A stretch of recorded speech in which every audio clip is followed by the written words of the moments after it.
Ya. Bismillahirrahmanirrahim. Assalamualaikum warahmatullahi wabarakatuh. Perkenalkan, nama saya Fajar Hari Sulistyo, calon guru penggerak angkatan 8 Kota Depok dari unit SMK Nasional. Pada kali ini saya akan menyampaikan beberapa hal terkait dengan modul 2.2. Di sini saya bersama dengan Bapak pengajar praktik, Bapak Herlambang Saleh MPD, selaku pengajar praktek sekaligus pendamping, dan saat ini kami melaksanakan pendampingan yang ketiga. Di sini akan saya jelaskan mengenai modul 2.2. Alhamdulillah, selama mempelajari modul 2.2 ini, terus terang saya mendapatkan ilmu yang banyak ya, pengalaman baru dari materi-materi yang disampaikan. Nah, di sini materi yang disampaikan adalah pembelajaran sosial dan emosional atau PSE. Pembelajaran sosial dan emosional ini adalah pembelajaran yang dilakukan secara kolaboratif oleh seluruh komunitas sekolah, siswa, guru, bahkan sampai kepala sekolah harus terlibat. Proses kolaborasi ini adalah memungkinkan anak dan pendidik dan serta tenaga pendidikan di sekolah itu memperoleh dan menerapkan pengetahuan, keterampilan, dan sikap positif mengenai aspek sosial dan emosional. Nah, tujuan sosial dan emosional ini adalah untuk memahami dan menghayati mengelola emosi. Itu adalah kesadaran diri. Jadi dengan adanya pembelajaran sosial dan emosional ini kita bisa memahami dan menghayati mengelola emosi siswa tersebut. Kemudian bisa menetapkan dan mencapai tujuan yang positif. Jadi manajemen diri, bisa mengatur diri kita, bisa memposisikan. Kemudian merasakan dan menunjuk empati kepada orang lain, kesadaran sosial. Karena kita hidup ataupun berkehidupan itu tidak sendirian, sosial. Ya, ada teman, ada guru, ada tenaga pendidikan, dan sebagainya. Makanya perlu adanya kesadaran sosial. Kemudian tujuan selanjutnya adalah membangun dan mempertahankan hubungan yang positif, yaitu keterampilan membangun relasi. Relasi itu ya semacam teman ya, teman komunikasi. Kemudian terakhir adalah membuat keputusan yang bertanggung jawab. Ini adalah pengambil keputusan adalah capaian pembelajaran sosial dan emosional. Nah, dalam hal ini saya sebagai guru penggerak juga sudah merencanakan program atau perencanaan pembelajaran atau RPP, yang mana di dalamnya tersematkan tentang pembelajaran sosial dan emosional. Nah, untuk kerangka kompetensi sosial emosional itu yang tadi sudah saya sebutkan adalah kesadaran diri, adalah kemampuan untuk memahami perasaan, emosi, dan nilai-nilai diri dan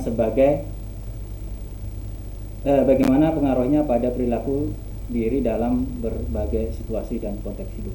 Kemudian manajemen diri adalah kemampuan untuk mengelola emosi, pikiran, dan perilaku diri secara efektif dalam berbagai situasi dan untuk mencapai tujuan dan aspirasi. Itu adalah manajemen diri atau mengatur diri, kemampuan mengelola emosi. Selanjutnya adalah kesadaran sosial, kemampuan untuk memahami sudut pandang dan dapat berempati dengan orang lain, termasuk mereka yang berasal dari latar belakang budaya konteks yang berbeda-beda tentunya. sehingga saling sadar diri atau secara sosial tuh saling menyadari satu dengan yang lain bahwa satu dengan yang lain tuh pasti akan berbeda-beda karena memang berbeda kondisi dan situasi, bahkan tempatnya juga sangat berbeda, sehingga itu membutuhkan kesadaran yang cukup tinggi karena kita juga hidup tidak sendirian karena memang ada orang lain. Kemudian keterampilan berelasi, kemampuan untuk membangun dan mempertahankan hubungan-hubungan yang sehat dan sportif. Nah, ini berelasi itu adalah kerjasama istilahnya ya, satu dengan yang lain itu harus saling memberikan dukungan. Kemudian yang terakhir adalah pengambilan keputusan yang bertanggung jawab, kemampuan untuk mengambil pilihan-pilihan membangun yang berdasar atas kepedulian, kapasitas dalam mempertimbangkan standar-standar etis dan rasa aman, dan untuk mengevaluasi. Dalam perencanaan pembelajaran sudah saya buat untuk proses pembelajaran di RPP, di mana di dalamnya terkandung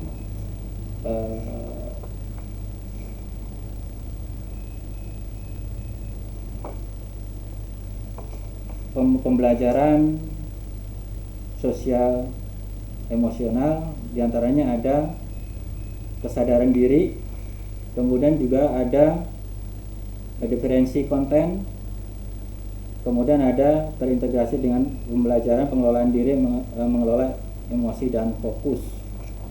Kemudian di yang lain ada tertera juga terintegrasi dengan pembelajaran yang kooperatif.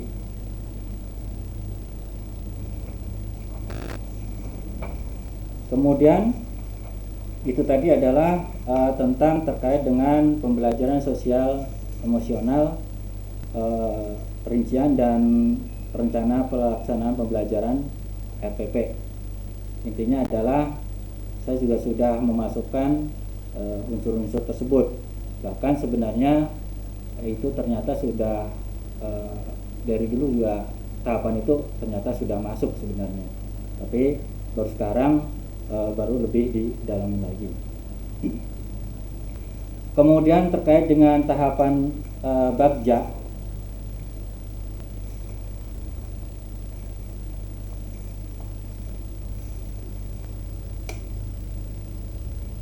saat itu saya merumuskan visi guru penggerak, yaitu membentuk siswa yang berjiwa pemimpin, yang sopan dan cerdas dan disiplin. Prakarsa perubahan diri ini menitikberatkan pada visi aspek kepemimpinan dengan profil pelajar Pancasila dimensi mandiri. Kepemimpinan ini sesuai dengan tagline SMK Nasional sendiri, yaitu saya mampu memimpin. Nah, maka saya mengambil dari sini untuk pengembangannya. Kemudian dari dimensi mandiri ini berusaha untuk meningkatkan kepercayaan diri. Dimensi mandiri profil pelajar Pancasila pada siswa SMK Nasional melalui pembiasaan dan pembelajaran. Kemudian rencana strategis perubahan tahapan Bagjanya, yang pertama adalah membuat pertanyaan atau define, yaitu melakukan survei tentang rasa kepercayaan pada diri, kemudian mendorong, membimbing dan memotivasi tentang pentingnya percaya diri, berkolaborasi dengan segenap manajemen sekolah. Nah, di situ ada kepala sekolah, kemudian semua guru, tenaga kependidikan, kemudian juga termasuk siswa juga, untuk mencari solusi-solusi yang diperlukan. Kemudian yang kedua adalah A atau ambil pelajaran atau discover, yaitu berkolaborasi dengan orang yang pernah berhasil meningkatkan rasa percaya diri, biasanya anggota ekstrakurikuler Bahkan dalam kegiatannya sekolah kita SMK Nasional sering mengundang kakak kelas yang sudah lulus, yang sudah sukses untuk memberikan motivasi-motivasi terkait khusus untuk kepercayaan diri. Karena lulusan SMK Nasional alhamdulillah banyak yang menjadi orang yang sukses, baik itu dari akademisnya ataupun attitude-nya. Kemudian menggali informasi kepada siswa yang berhasil meningkatkan rasa percaya diri. Nah, dari kedatangan alumni itu juga bisa memberikan motivasi dari anak-anak ataupun siswa yang masih ada di SMK ini untuk selalu menanyakan atau bertanya untuk alumni tersebut memaparkan atau menjelaskan atau memberikan informasi-informasi terkait dengan langkah-langkah ataupun sejarah dari alumni tersebut, kenapa bisa sampai jadi sukses atau dan percaya diri gitu kan. Karena memang banyak sekali teman-teman kita yang alumni itu banyak yang jadi pemimpin, baik itu di pemerintahan ataupun di industri juga banyak, kayak kepala bengkel, kemudian ada menjabat publik dan seterusnya. Karena memang kepemimpinan itu perlu dicontoh. Kemudian melakukan pelatihan-pelatihan ekskul tentang kepemimpinan yang di dalamnya ada materi percaya diri. Nah, di SMK Nasional sendiri memang ada kegiatan yang mana kegiatan tersebut adalah menggali potensi anak-anak. Banyak potensi yang ada pada diri anak itu banyak. Tapi dalam hal ini yang kita fokuskan adalah kepercayaan diri. Nah, dalam kegiatan itu dilakukan setiap setahun sekali. Itu pasti di awal masuk sekolah itu sudah ditanamkan. Nah, nanti di tahapan berikutnya akan diulang kembali, jadi direview kembali supaya kepemimpinan itu selalu terjaga atau dipoles, diperbaiki. Kemudian tahapan bagja selanjutnya adalah gali mimpi. Gali mimpi ini adalah membuat kegiatan yang bisa mengoptimalkan potensi percaya diri dalam kegiatan pembelajaran. Nah, kegiatan ini kemudian melibatkan siswa untuk berperan aktif dalam setiap kegiatan. Jadi disarankan ataupun dianjurkan, ditekankan bahwa siswa itu harus aktif dalam setiap kegiatan, baik itu kegiatan ekskul ataupun kegiatan yang kegiatan formal segala macam. Bahkan kegiatan-kegiatan eksternal pun kami sangat menganjurkan dan menyarankan lebih aktif juga, seperti kegiatan dari dinas segala macam, perwakilan dari SMK Nasional mewakili kota dan seterusnya. Kemudian membuat program pembiasaan yang mampu meningkatkan rasa percaya diri. Nah, membuat program pembiasaan mampu meningkatkan rasa percaya diri ini kita tuangkan dalam bentuk sidang. Dan arti ini adalah dia mempresentasikan. Jadi perlu diketahui juga bahwa di SMK itu ada kegiatan yang namanya PKL atau prakrin, praktek kerja industri, yang mana anak itu kerja lapangan atau kerja itu di perusahaan ataupun di bengkel ataupun di industri yang lain. Nah, di mana di situ dia belajar mandiri menjadi mekanik segala macam, bahkan menjadi pimpinan. Nah, dalam hal ini untuk mewujudkan kepercayaan diri di sekolah itu mengadakan namanya sidang prakrin. Nah, sidang prakrin ini adalah menjelaskan apa saja yang sudah anak tersebut lakukan selama PKL.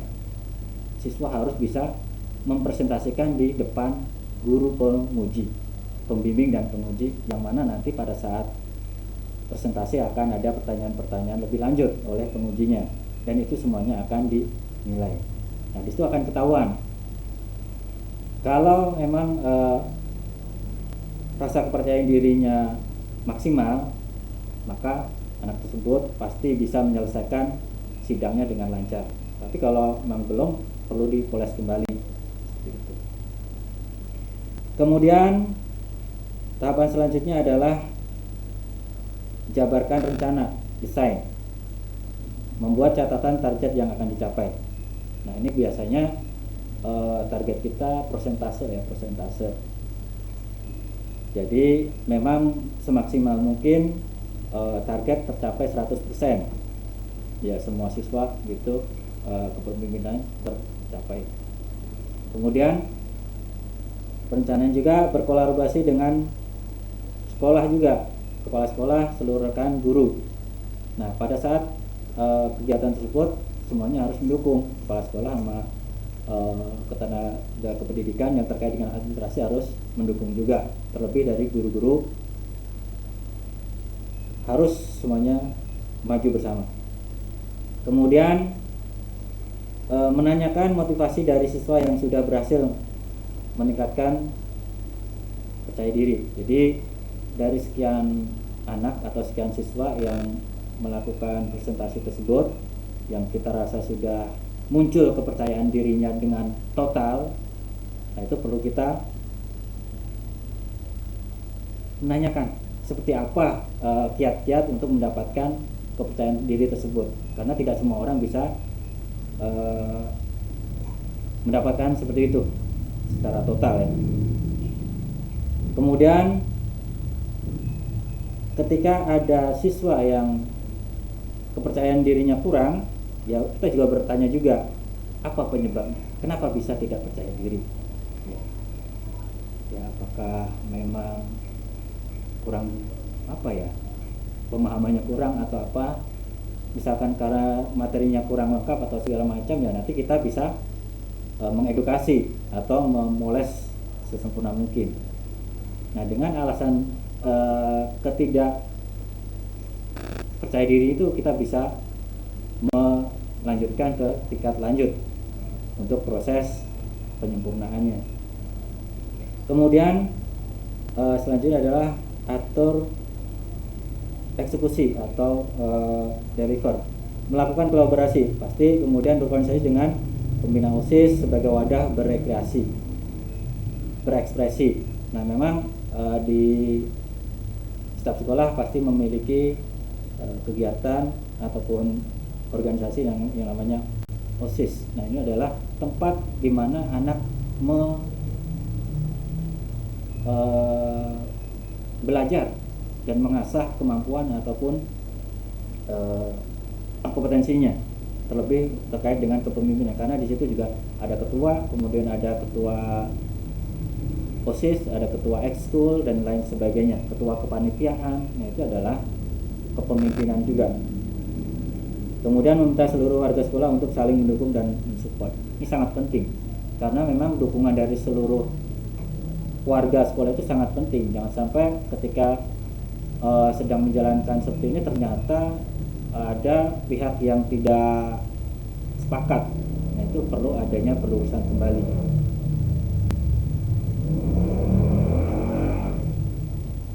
Kemudian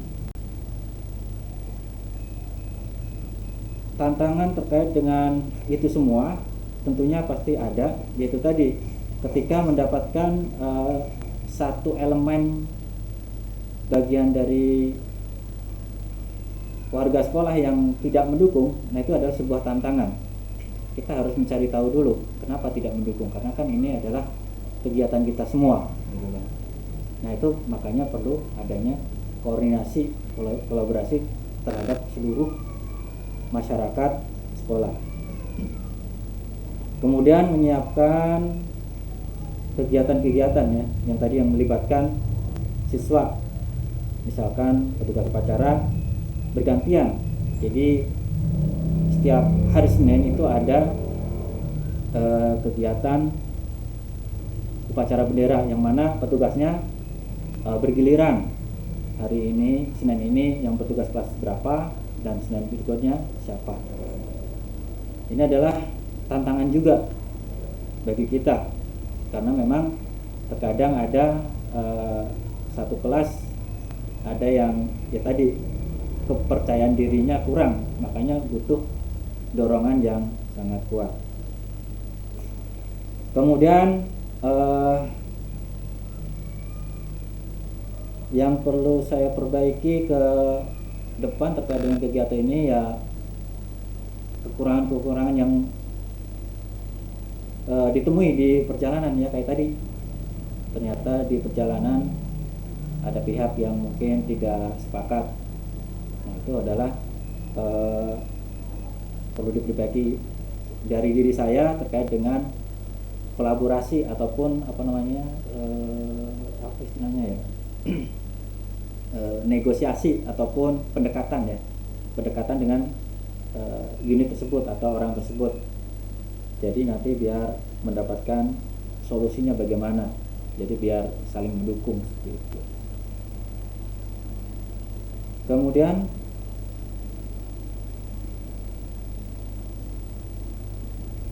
mudah-mudahan dengan adanya tahapan bagja ini bisa terlaksana apa yang saya inginkan ya, khususnya pribadi saya memberikan